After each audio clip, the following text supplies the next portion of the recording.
You will hear part of a lecture about studying history. Listen carefully and answer questions 1 to 3. Good morning, everybody. I'd like to begin this term's lectures with a discussion of the various sub-disciplines in history. Before I do that, though, can I refer you to the handout you picked up on the way in? It deals with two general topics. The first is, why study history? And the second is, what is history? Neither of these questions has an easy answer. In fact, people have been asking these questions for as long as history has been studied. However, as you are mostly new students to this subject, and we have some students of economics with us also, I feel you should have some background to these basic questions. Anyway, it's all in the handout. I might add that, for me personally, the most important reason for studying history is that I find it exciting. Our ancestors can remain, if we want them to, a mystery, a closed book, a blackness that we never see into, or we can come to know what motivated them and discover how that led to the world we live in today.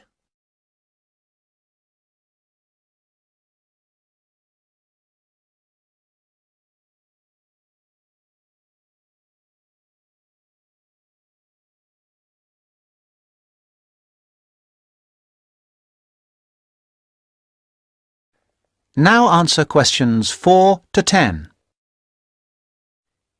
You who have chosen to pursue the study of history are very fortunate. This is a time when we can talk not just about history, but histories. Traditionally, history was seen as one subject, and the subject matter was clear. It was about kings and queens and wars. Additionally, it was about states and empires, or groups of states. This is what we now call political history. The subtopics were the parts of the world, for example, the history of China or of France. History has moved on somewhat, and we can learn a lot about current views of history by looking at the proposed lecture topics in our leading universities. In fact, you'll see that even the simplest definition of history, that it is about what happened in the past, is up for grabs. Some of the more, how shall I put it, progressive areas of study are as much about what should happen in the future. One example of this is the field of postmodern history. Likewise, feminist history looks at the past to make sure the future will be different, and it uses the past to assist in its efforts to make the future as it wants it to be. Somewhere in the middle of these two extremes lie a range of areas of study which have developed over the modern period, replacing the traditional idea of political history. These are by now mostly well established. You can study social history or economic history. Social history asks about the ordinary people and their lives, not just their daily lives, but their contribution to changes in our society. Ordinary people have desires and wishes which they try to put into effect, and this has a massive effect on social development which was not fully understood in the traditional study of history. By the way, one area of traditional history which I forgot to mention, but which has had a resurgence of interest in recent years, is the area of military history. This was, of course, of great practical use in more violent times, and unfortunately has become of increasing use and interest, academically and practically, in our own times. By the way, there is a new series of lectures on military history in our department, as if to demonstrate the truth of what I've just said. Ethnic and multicultural history are further examples of kinds of history which, like social history, differ from the traditional forms. Ethnic history is a modern concern which concentrates on the value systems and beliefs of a people, usually a minority people, which were ignored in the rapid forward march of the rich and powerful nations and states. How various ethnic groups live together and how their traditions change and develop is the subject of its contemporary cousin, multicultural history. In sum, as I said, you are fortunate to have such a wide choice of things to study in the fields of history. Choose wisely. And finally, it only remains for me to wish you good luck in your studies.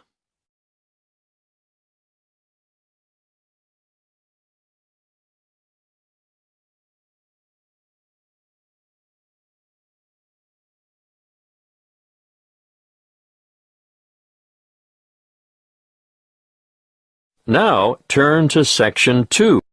Section 2. You will hear a guide at the Summerland tourist attraction talking to a group of visitors. First, you have some time to look at questions 11 to 16.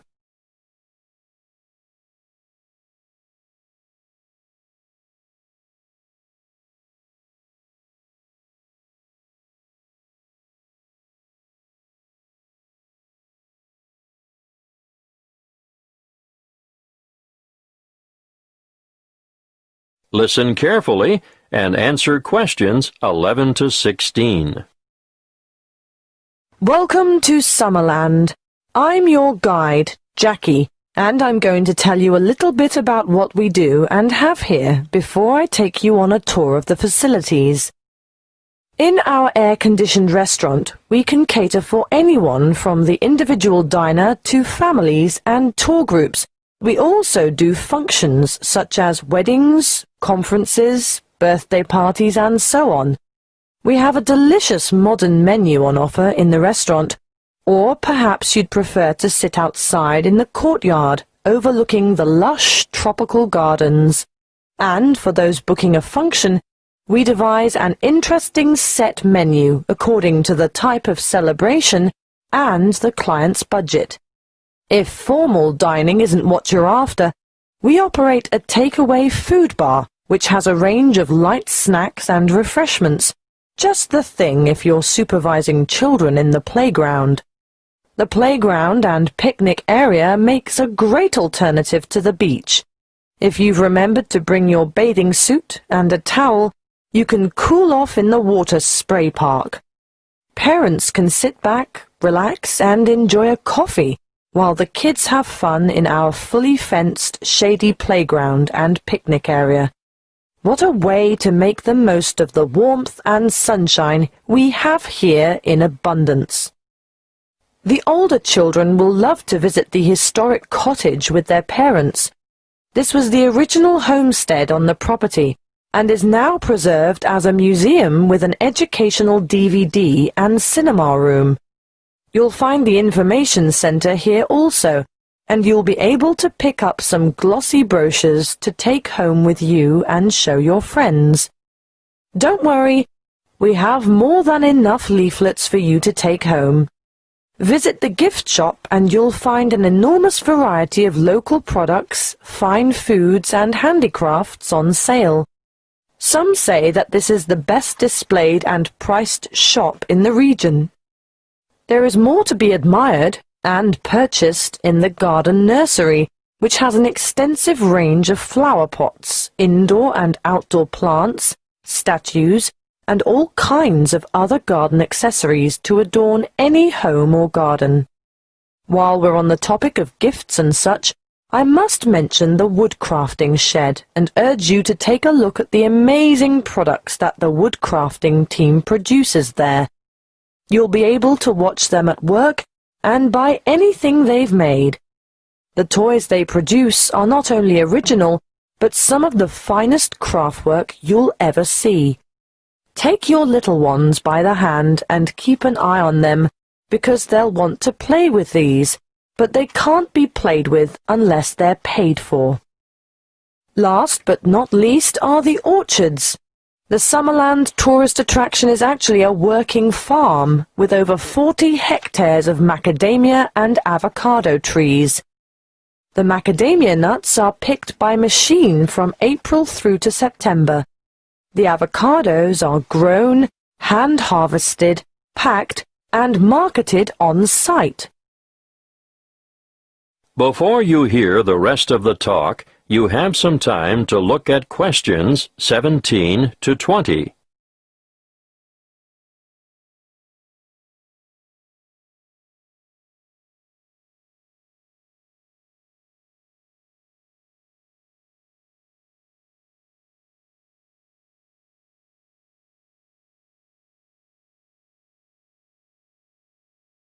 Now listen and answer questions 17 to 20.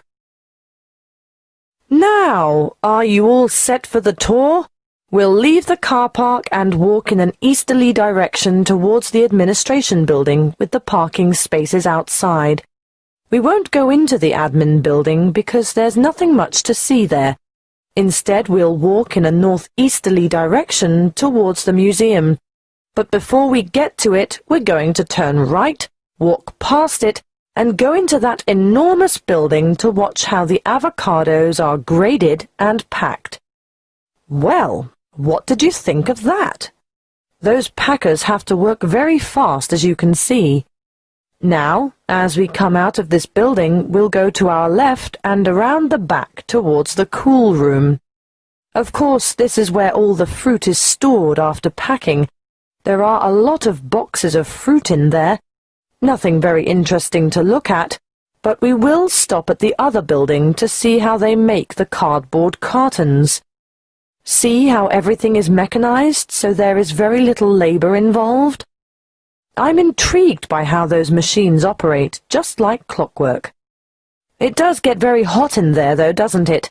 Which makes the thought of a peek inside the cool room quite attractive. But no, we'll skip that and make towards the building in the far northeastern corner of the facility, where they take the husks off the macadamia nuts. It's quite noisy, but absolutely fascinating. Now we'll take a shortcut heading west through the orchard to the woodcrafter's workroom and shop, and I'll give you a few minutes to browse. Take note of where this is because I'm sure you'll want to come back here later this afternoon in your free time. Is everyone still with us? Right, let's go south now and take a leisurely walk through the picnic and playground area with the water feature. But we want to end up over at the garden shop at the northern end of the car park. We'll have to walk through the little gift shop first to gain access to the garden shop, and I'm sure you won't be able to resist getting some nice little presents for the folks at home. Are you ready for lunch now? I know it's been a whirlwind tour, but the restaurant has us booked in for 12:30, and after that, you're free to take your time wandering around until the bus leaves at 3 p.m. That is the end of Section 2. You now have half a minute to check your answers.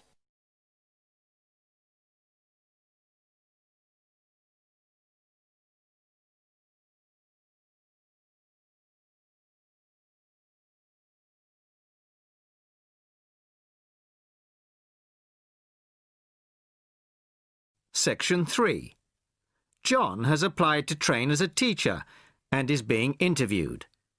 In this stage of the interviewer will discuss John's previous studies and work experiences. First, you have some time to look at questions 21 to 25.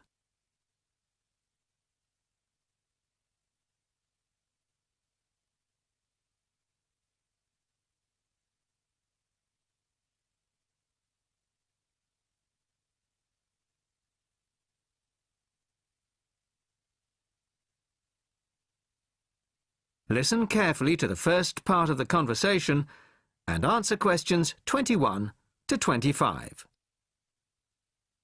Hello, come in and take a seat. You are John Evans? Yes, I am. Well, as I'm sure you're aware, the purpose of this part of the interview is to go over your CV and talk a little further about your previous studies and experiences. Yes. So, your first degree was in French, of course? Yes, with a minor in film studies. An interesting combination. Mostly French films, presumably? Well, European cinema in general, but with a bias towards French cinema. Ah, and your degree took 4 years? Yes. In the third year, I was an exchange student at Bruges University in Belgium. I was there for a full academic year, 9 months. Right. Well, you graduated 2 years ago, and then you took some time out, as it were. Yes, I spent 6 months as a volunteer working on restoring historic buildings in France. Oh. Was that with a well-known organisation? They're called Restoration Vacations here, but they operate under different names in several countries. I think they're quite well known. So, it was a 6-month vacation, really? No, I went for a week, but really liked it, and I got asked to stay on as a translator. Because I could speak French quite well, it was my job to liaise between the owners of the buildings and the English-speaking volunteers. That must have been a very enjoyable experience. Before you hear the rest of the conversation, you have some time to look at questions 26 to 30.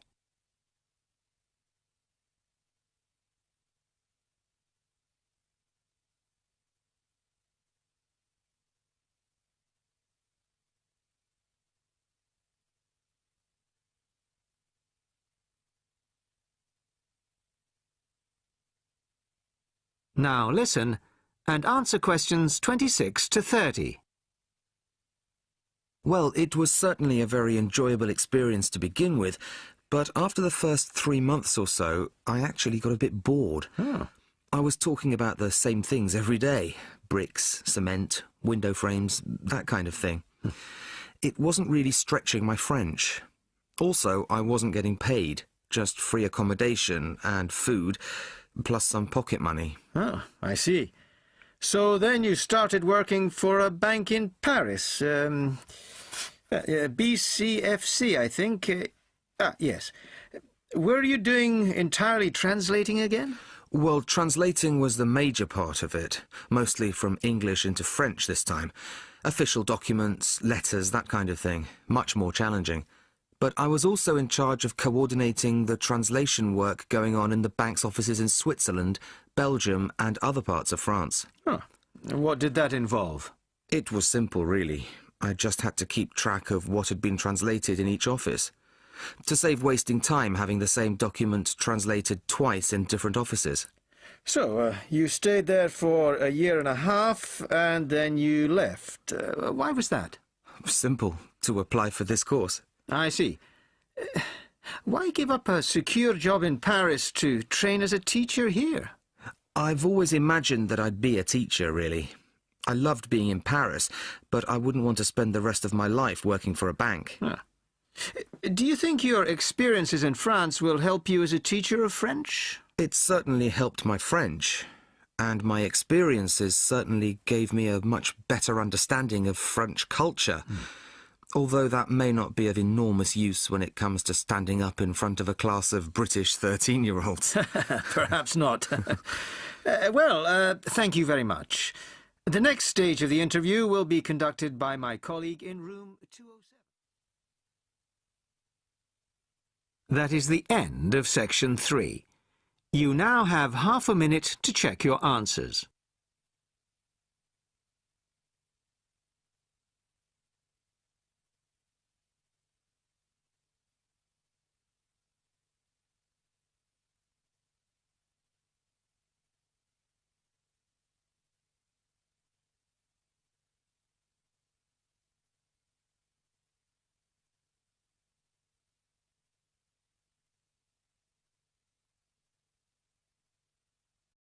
Now turn to Section 4. Section 4. You will hear a talk given by a lecturer in the Environmental Studies Department on agriculture and environment. First, you have some time to look at questions 31 to 40.